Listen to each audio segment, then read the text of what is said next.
इकरा हसन कैराना से लोकसभा की एमपी है, समाजवादी पार्टी की लीडर है और 3 दिन पहले का मामला है। वो शामली के एक हिंदू महिला को लेकर सहारनपुर जाती है, डीआईजी ऑफिस पहुंचती है क्योंकि उस हिंदू महिला को इंसाफ नहीं मिला था। उसके बेटे का कत्ल हो गया और बेटे के कातिलों को गिरफ्तार नहीं किया जा रहा है। चुनांचे इकरा हसन मोनू कश्यप की मां को लेकर जब सहारनपुर डीआईजी ऑफिस जाती है तो उनको ऑफिस के अंदर नहीं जाने दिया था। उसके बाद 10 मिनट तक के लिए इकरा हसन को डिटेन कर लिया जाता है, हिरासत में रखा जाता है और अब इकरा हसन पर ही एफआईआर दर्ज हो गई है। एफआईआर की जो तफसील सामने आई है उसमें बताया गया कि इकरा हसन ने सड़क को जाम किया, सरकारी काम में रुकावट डालने का काम किया, ट्रैफिक को ब्लॉक किया, इसलिए इकरा हसन पर मुकदमा दर्ज किया गया है। और एक एफआईआर दर्ज नहीं की गई है इकरा हसन पर, बल्कि एक साथ 4 एफआईआर दर्ज की गई है इकरा हसन पर। अलग अलग धाराएं लगाई गई है, अलग अलग सेक्शन लगाया गया है और यही बुनियादी वजह है कि इकरा हसन ने 3 दिन पहले सहारनपुर में सड़क को जाम किया, ट्रैफिक को ब्लॉक किया, सरकारी काम में बाधा डालने का काम किया। इकरा हसन ने वायलेशन किया, इसलिए इकरा हसन के खिलाफ मुकदमा दर्ज किया जाता है। लेकिन हुआ क्या था, इस पर तफसीली वीडियो मैंने बना रखी है, मिल्लत क्लिप्स पर वो वीडियो अपलोड भी हुई थी, दोबारा जान लीजिए। शामली जिला में एक गांव पड़ता है जिसका नाम है जसाला गांव और वहां एक समाज रहता है जिसको कश्यप समाज कहा जाता है।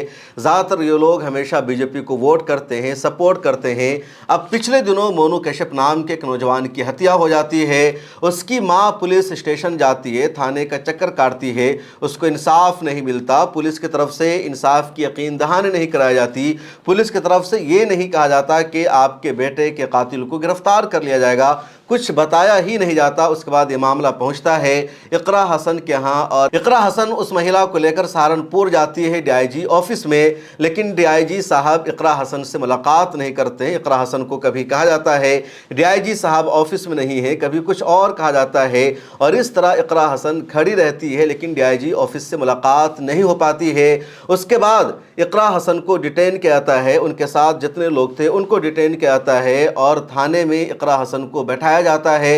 इकरा हसन थाने में जब बैठी रहती है, उनको पीने के लिए पानी दिया जाता है। इकरा हसन उस पर भी सख्त रिएक्ट करती है और कहती है मैं आपका पानी नहीं पी सकती, आपका पानी गंदा है, अगर मैंने पानी पी लिया तो यहाँ से निकलने के बाद आप पानी क़ै करने को कहेंगे, इसलिए मैं ऐसा नहीं कर सकती।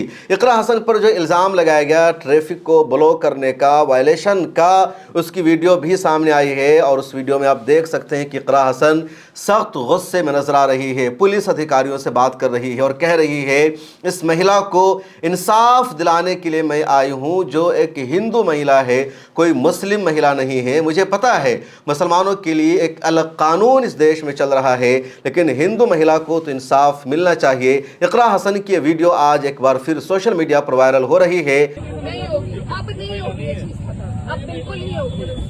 हम बहुत, एक माँ रोती हुई अपने मरे हुए बच्चे के, आप लोगों का बच्चे के साथ ऐसा होगा ना और आपके साथ कोई इस तरीके से व्यवहार करेगा तब आप पीड़ा समझेंगे।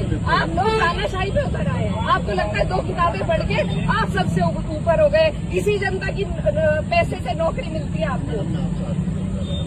ये कोई तरीका है बात करने का? ये कोई तरीका है? नहीं, हम कोई मान्य नहीं है, आप ही लोग मान्य है। इस सरकार में आप ही लोग मान्य है, आप ही की चल रही है, आप ही की तानाशाही है। आपने सुना इकरा हसन को इस पूरे वाकया के बाद उस दिन मीडिया से क्या बातचीत की थी इकरा हसन ने, उसे भी सुनिए। क्या कुछ हुआ है? भैया हम गए थे डीआईजी साहब के पास, एक जो कार्रवाई जसाला में हुई है, जो माँ है वो लगातार ये कह रही हैं कि उनको इंसाफ नहीं मिला है। इंसाफ की गुहार को लेकर हम डीआईजी साहब के पास आए थे। जो माता जी हैं मोनू कश्यप की, उन्होंने अपना पक्ष रखा, अपनी बात रखी।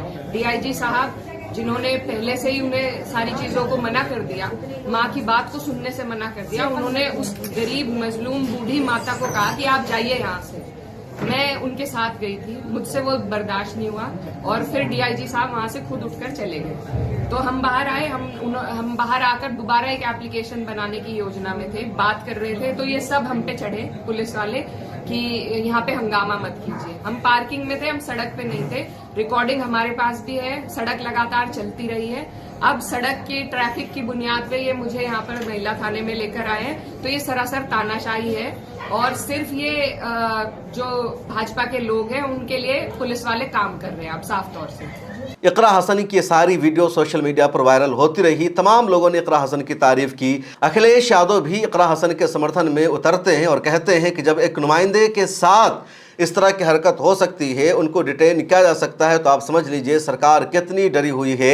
संजय सिंह इकरा हसन के फेवर में आकर बोलते हैं, तमाम एक्टिविस्ट इकरा हसन के फेवर में आकर बोलते हैं और अभी सिर्फ 3 दिन गुजरे हैं और आज खबर आ गई कि इकरा हसन के खिलाफ FIR दर्ज हो गई है सरकारी काम में बाधा डालने के लिए। वैसे इकरा हसन की सब लोगों ने तारीफ की कि इकरा हसन ने अवामी लीडर होने का किरदार अदा किया है।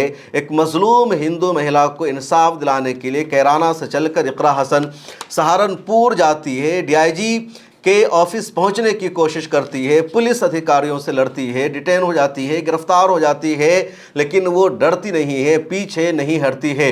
और FIR दर्ज हो जाने के बाद भी इकरा हसन का कहना है, मैं डरने वाली नहीं हूँ, पीछे हटने वाली नहीं हूँ, मैंने जुर्म नहीं किया है, बल्कि अपने लोकसभा एरिया की एक हिंदू महिला को इंसाफ दिलाने के लिए मैंने आवाज़ उठाई थी और अगर इंसाफ दिलाने की कोशिश करना जुर्म है तो ऐसा 10 जुर्म मुझे मंजूर है। सोशल मीडिया पर लोग इकरा हसन को मुबारकबाद भी पेश कर रहे हैं क्योंकि इकरा हसन पर अभी तक कोई FIR दर्ज नहीं थी। इस देश में तकरीबन 30% से ज़्यादा ऐसे पॉलिटिशियन हैं जिन पर FIR दर्ज है और उन लोगों पर जो FIR दर्ज है रेप के मामले में या डकैती के मामले में, दबंगगिरी के मामले में, फ्रॉड के मामले में, लेकिन इकरा हसन पर जो FIR दर्ज हुई है एक मजलूम हिंदू महिला को इंसाफ दिलाने के लिए, इसलिए कहा जाता है कि कई मरतबा मुकदमे का दर्ज हो जाना आपके लिए अवार्ड होता है, इनाम होता है।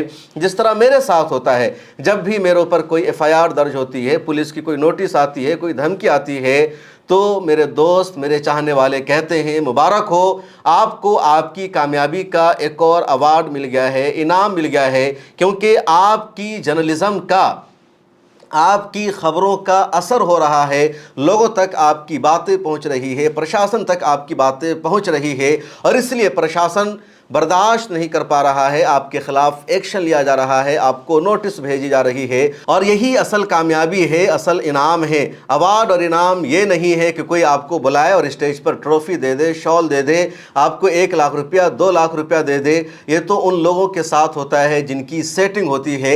हम जैसे लोगों के लिए इनाम और अवार्ड यही है कि आप हम पर भरोसा करते हैं, आप हमें सुनते हैं, आप मिल्लत टाइम्स की मेंबरशिप लेते हैं, सब्सक्रिप्शन लेते हैं। मेरे ऊपर अगर कोई FIR दर्ज हो जाती है, पुलिस की कोई नोटिस आ जाती है, तो आप हमारे समर्थन में खड़े होते हैं, आप कमेंट करते हैं।